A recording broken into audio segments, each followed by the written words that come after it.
Hello students, again welcome back in part 3.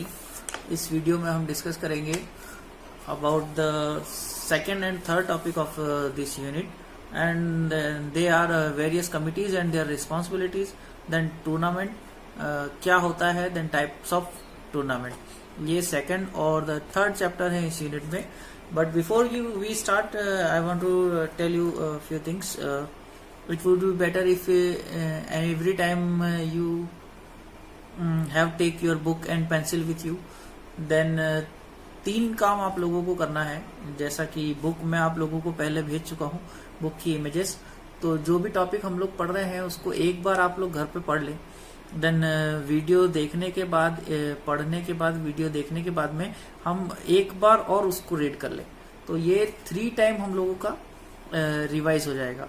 तो 3 बार revise होने में थोड़ा सा हम लोगों की जो क्लियरिटी है वो ज़्यादा अच्छी होगी.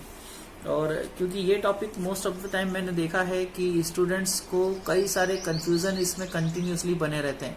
तो ये ज़्यादा बेटर है कि हम लोग इसको एक बार में अच्छे से समझें. और तीसरी बात कि इस वीडियो के लिए I want your full concentration.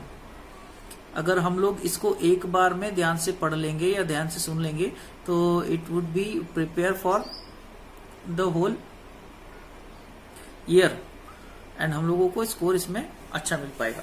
तो जो टॉपिक हम लोगों को इस वीडियो में डिस्कस करना है वो है कमिटीज एंड देयर रिस्पॉन्सिबिलिटीज. तो हम लोगों को जो कमिटीज पढ़ना है, कमिटीज क्या है, कमिटीज क्यों है और क्या उनके वर्क होते हैं. प्लानिंग में जब हम लोग कमिटीज को फॉर्म करते हैं तो प्लानिंग में जब कमिटीज फॉर्म होती है तो committee is a group of people. अब आप लोग कहेंगे कि अगर ग्रुप ऑफ पीपल है तो क्राउड में और एक कमिटी में क्या अंतर है. तो जो क्राउड होता है वो एमलेस होता है, उनके पास कोई एम नहीं होता अपने काम को करने के लिए, इसीलिए हम लोग उनको भीड़ कहते हैं. पर ये जो ग्रुप बनता है कमिटीज का, कमिटीज में लोगों का जो ग्रुप बनता है उसमें वो एक पर्टिकुलर एम के लिए एक साथ वर्क करते हैं, तो उसको हम लोग कहते हैं कमिटीज. देन कमिटीज में जो एम डिसाइड करके डिसाइड होते हैं ग्रुप लोगों का, उसको बोलते हैं committees.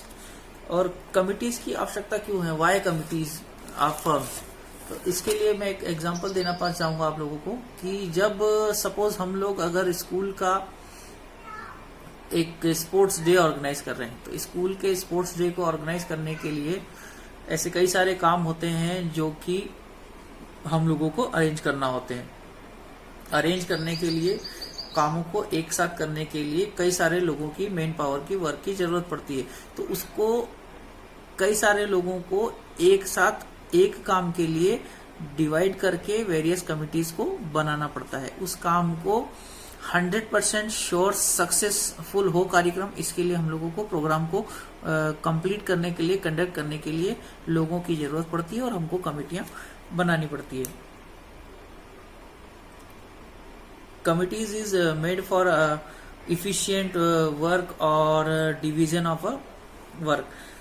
Then how work of what are the works that committees are done and what are the responsibilities of their committees. तो इसको डिसाइड करने के लिए कमिटी को कैसे बनाया जाता है, इसके लिए फिर से एक बार मैं एक छोटा सा रिकैप दूंगा आप लोगों को.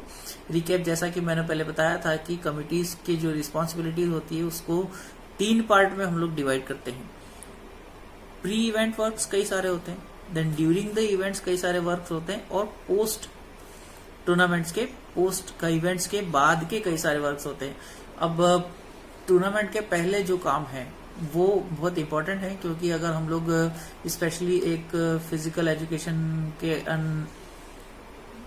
रीजन में के बेस पे हम लोग अगर पढ़ें तो हम लोगों को कोई टूर्नामेंट ऑर्गेनाइज करना है तो टूर्नामेंट ऑर्गेनाइज करने के पहले ग्राउंड की कई सारी प्रिपरेशन है, कई सारे ग्राउंड्स को ड्रॉ करना पड़ता है, उसके मेजरमेंट है, ग्राउंड में अगर कोई प्रॉब्लम है, कोई गड़बड़ है तो उसको ठीक करना होता है, कई सारे ऑफिशियल्स अरेंज करने पड़ते हैं, फर्स्ट एड अरेंज करना पड़ता है, फंड हम लोगों को अवेलेबल करना पड़ता है, या कई सारी परमिशंस की हम लोगों को जरूरत होती है. तो जिसके लिए हम लोगों को प्री टूर्नामेंट वर्क्स भी है.